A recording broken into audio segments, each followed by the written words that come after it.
Hello, I'm Tom Whitnick, and this is KZGN News.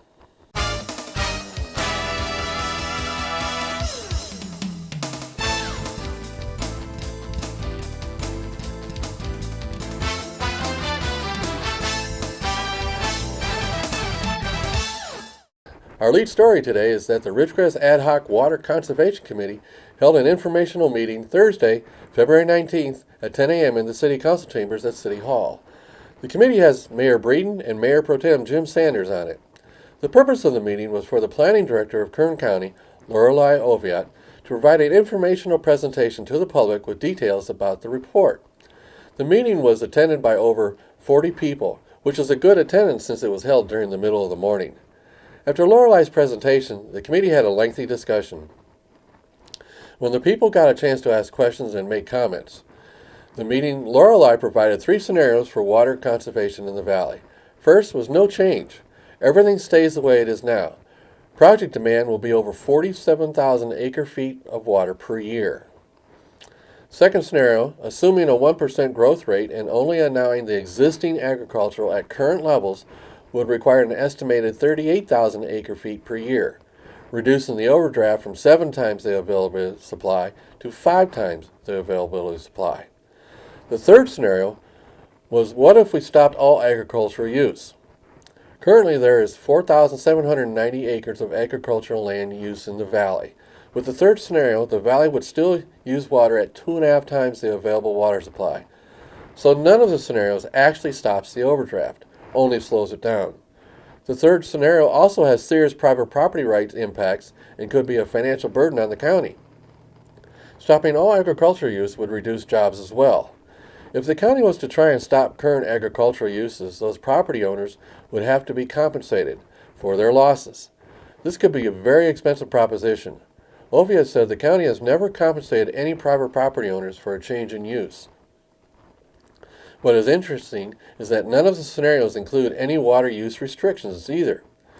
By changing the zone classification or the land, the change could restrict 130,000 acres what is now agricultural land use to some other restricted use.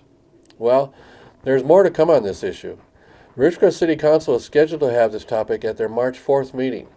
Plan on attending this meeting. It is a meeting that may result in the council taking an official position on the report and provide input to the Kern County Board of Supervisors of our position on the report. The Board of Supervisors are scheduled to have this as their agenda item to make a decision at their April 28th meeting. It was suggested by Robert Ironman at the last council meeting that the supervisors should move the meeting from Bakersfield to Ridgecrest, as this item might have a huge impact to landowners here, not Bakersfield. People in Bakersfield have little interest in zone changes in the Indian Wells Valley. It would be very appropriate for the 5 supervisors to travel here instead of making 100 residents travel to Bakersfield. It is not a new idea. The supervisors have had meetings here in Ridgecrest before, so they could do it again. I contacted our supervisor, Mick Gleason, and he said he is working on making that happen. He also reminded me that the Kern County Planning Commission would also be meeting here to discuss the topic in early April, which is a good thing. KZGN supports this outreach effort by the county. In immigration news, the White House has filed an appeal of the federal judge's temporary stay stopping President Obama's executive orders changing the laws for illegal immigrants. A federal judge issued an injunction temporarily blocking the implementation of recent President Obama immigration executive actions. The order was handed down last Monday. 26 states have sued the government on the basis that the executive orders are unconstitutional and an overreach of presidential authority. The ruling judge issued an order to halt it now, to allow the actual cases to proceed through the court system. Stay tuned, we'll have more after this break.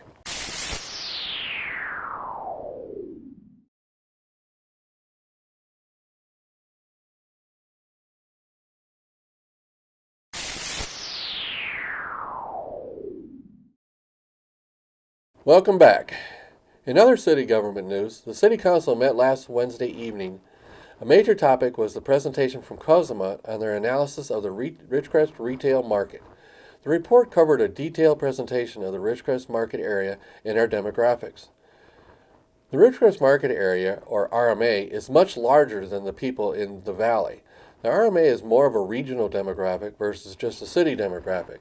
For example, the Ridgecrest population is estimated to be almost 28,000 people, while the RMA shows the population of over 68,000 people. Their analysis shows we have a retail draw area from Four Corners to the south to Mammoth on the north, and from Kern Valley to Death Valley. As Ridgecrest is the largest city in that area, it is easily promoted as the retail center of the Eastern Sierra region. These are all important numbers needed by the city while trying to recruit new businesses to the Indian Wells Valley. The analysis also shed a lot of light on the retail sales tax leakage. The report showed we have a 76% leakage in clothing. Another area was the electronics and appliances. They estimate a 62% leakage in that area. Another area mentioned by Councilman Mike Maurer was auto sales, since we only have two new car dealers here in town now, Toyota and Ford. It is obvious by all the GM and Chrysler products driving around town that lots of tax dollars are leaving the area.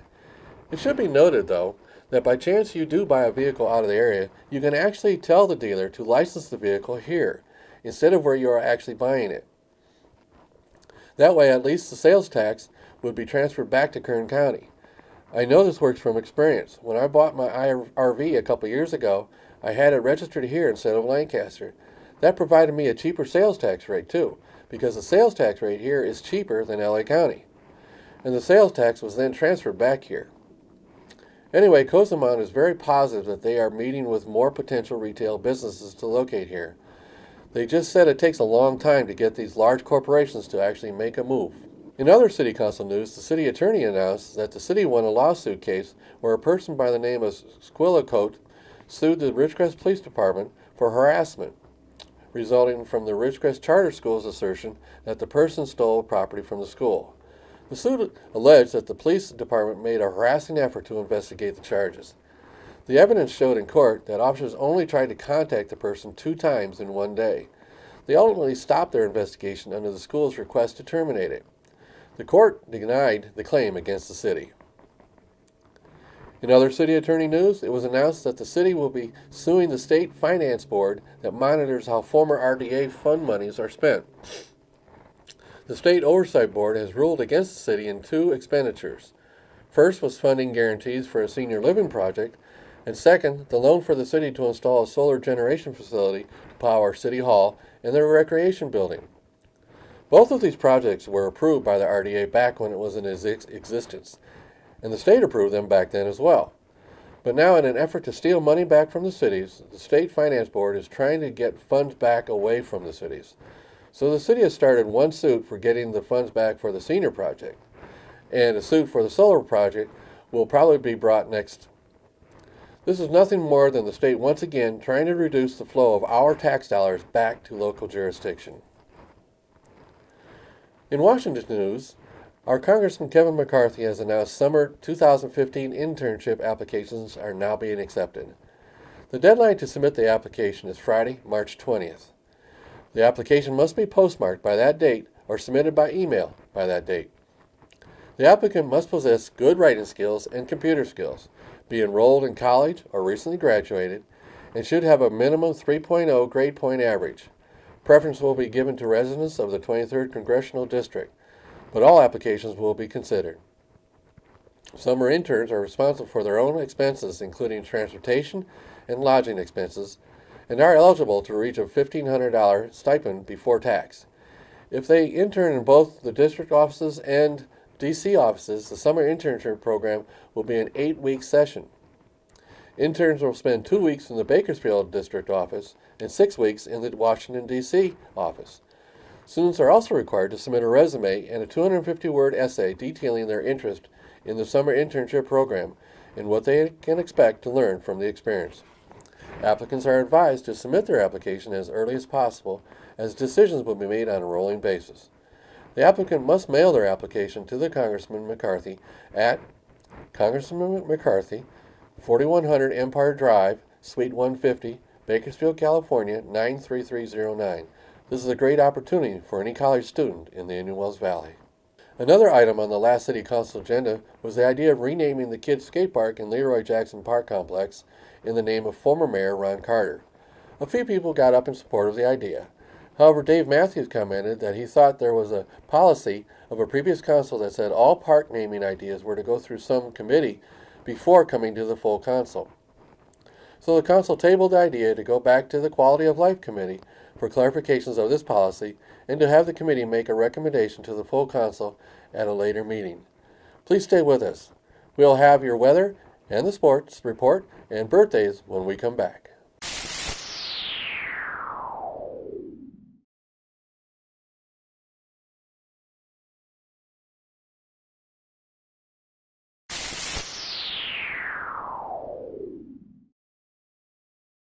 And now, here's Keith with our local weather.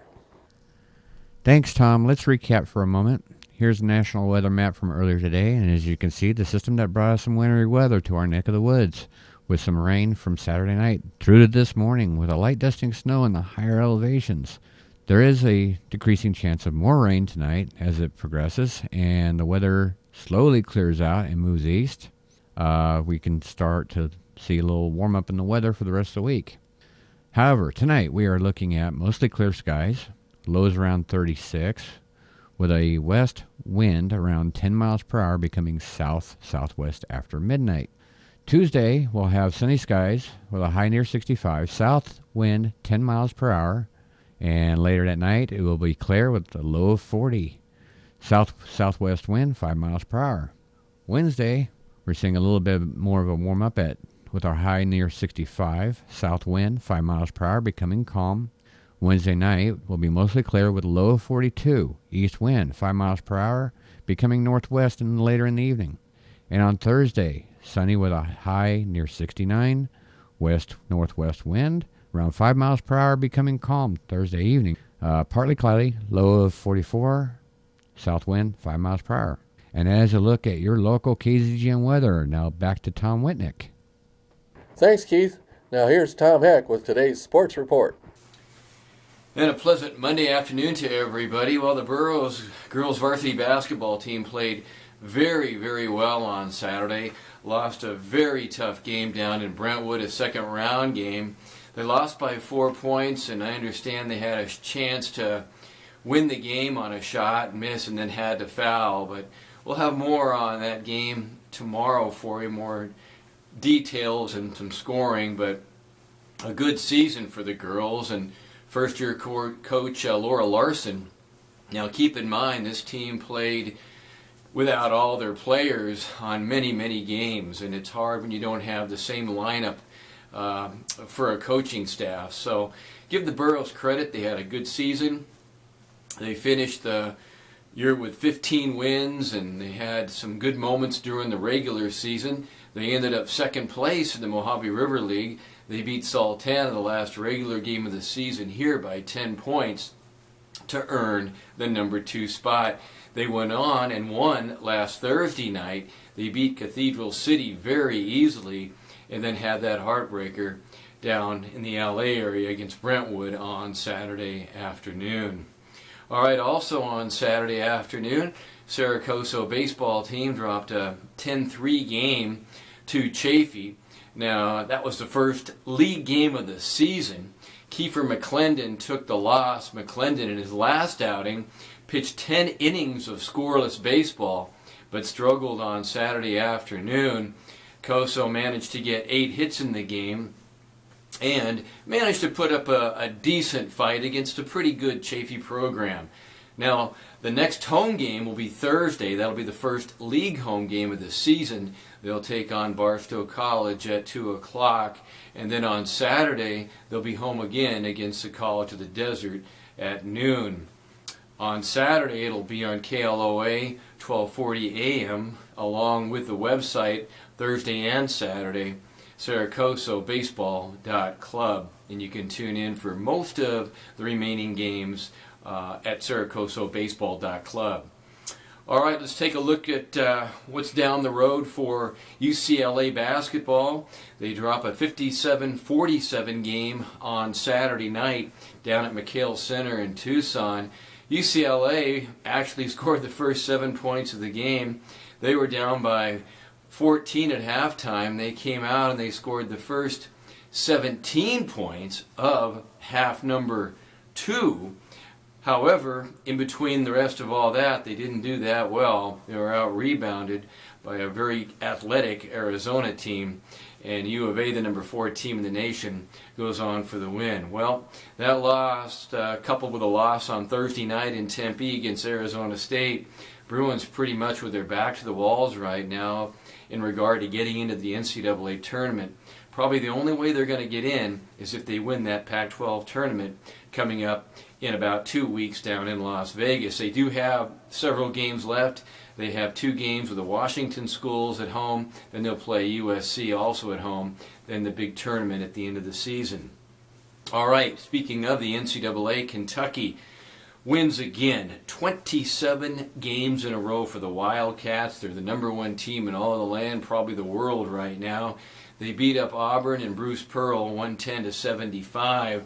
Now they'll play Wednesday again at Mississippi State. They opened up the game on a 30-4 run. That's just how good they are. They are scary good. They're big, they're athletic, they have some great guards. John Calipari, a great coach, X&O guy, great recruiter. We'll have to see what happens in the NCAA tournament when they'll have to play on a day's notice against a team without having much to go on scouting wise and to prepare for. But they are so athletic. Calipari, a very good coach. I think Kentucky's going to probably win the whole thing. I won't say easily, but I say they'll go unscathed all the way. If they do that, they'll end up 40-0. Can you believe that? All right, other winners, Gonzaga wins against St. Mary's. They score the last 13 points of the game. To do that, they trail most of the game. Duke beat Clemson pretty easily. Wisconsin a winner. Villanova beats Marquette. Kansas over TCU. That makes 11 league championships for Kansas now. Number 10, Notre Dame a winner. They beat Boston College. Number 13, Northern Iowa. These guys are unsung, but they're pretty darn good. They beat Bradley 56-39. Louisville's a winner. They get by Jim Larraga's Miami team 55-53. Iowa wins. And also North Carolina beats Georgia Tech 89-60. Now when they started that game, the team went into a four-corner offense in a tribute to Dean Smith, who passed away a week ago. 17, Oklahoma beats Texas Tech. Xavier also downs number 19, Butler. Baylor beats Kansas State. West Virginia beats Oklahoma State, and Virginia Commonwealth beats the University of Massachusetts. That rounds out the top 25. Other winners, Pittsburgh beats Syracuse, St. John's beats Seton Hall, Stanford downs Cal from the Pac-12, LSU over Florida, Vanderbilt over Missouri, and then San Francisco beats Pepperdine up in San Francisco. All right, NASCAR note, Kurt Busch. 2 appeals for his domestic violence charge were both turned down, and so he is out indefinitely of the circuit. In the NBA, the Bulls beat the Suns, the Rockets beat the Raptors, the Pelicans beat the Heat. Boy, the Heat are reeling. They received some more bad news. One of their star players, Chris Bosh, is out for the season with blood clots in his lungs. Now, obviously, blood clots are a very serious thing, and that's a real misfortune for both Chris Bosh and for the Miami Heat. However, at least they discovered it, and he'll be able to come back next year, they tell me, probably at full force. All right, from the NHL last night, the Ducks beat the Oilers 2-1. Don't forget, tomorrow night, Tuesday night, we'll have Justice Scott on our Ridgecrest Talk. He'll talk about baseball at Saracoso, talk about the weekend games and upcoming games. Have a pleasant Monday afternoon. For KZGN, I am Tom Heck. Thanks, Tom. Today in birthdays, famous actor Peter Fonda was born this day, son of late actor Henry Fonda and brother to Jane Fonda. He is best known for movies such as Easy Rider, Westworld, and Cannonball Run. Actress Dakota Fanning, who rose to prominence after her breakthrough performance at age 7 in the 2001 film I Am Sam. She is also known for her appearance in the 2005 remake of The War of the Worlds with Tom Cruise and the character Jane in the Twilight Saga. And finally, Carol Denise Nisi Nash, born in 1970, is an American comedian, model, actress, and producer. Best known for her performances on television, Nash hosted Style Network show Clean House from 2003 to 2010, for which she won an Emmy. She is best known for her roles as Renisha Williams in the Comedy Central series Reno 911, 2003 to 2009. What a funny story that was. In 2014, Nash played the role of civil rights activist Richie Jane Jackson in the historical drama film Selma. So that's the news for today. All of us at KZGN-TV know you have a choice in what you watch for news. We all thank you for choosing KZGN-TV, Richco's only community TV station. We leave you with a viral video of a little girl that knows how to dance at a wedding. For KZGN News, have a great night.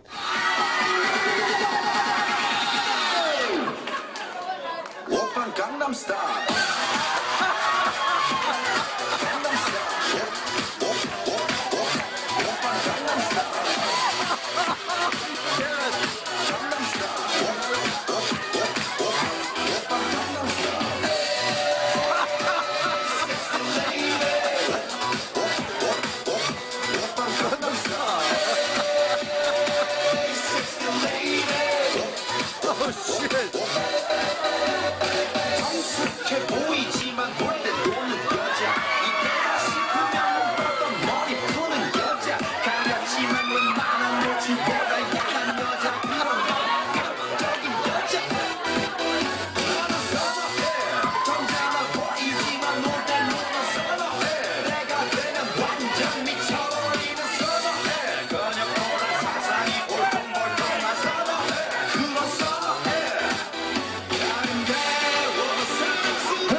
Gangnam Style.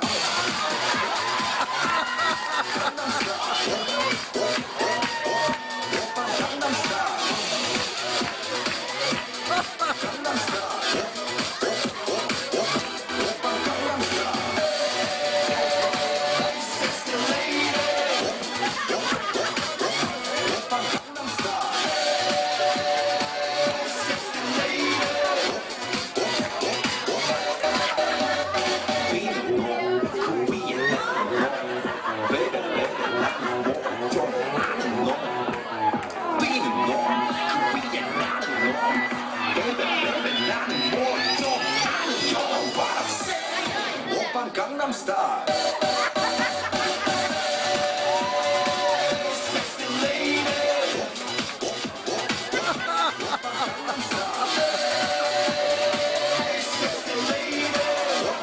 Whoa!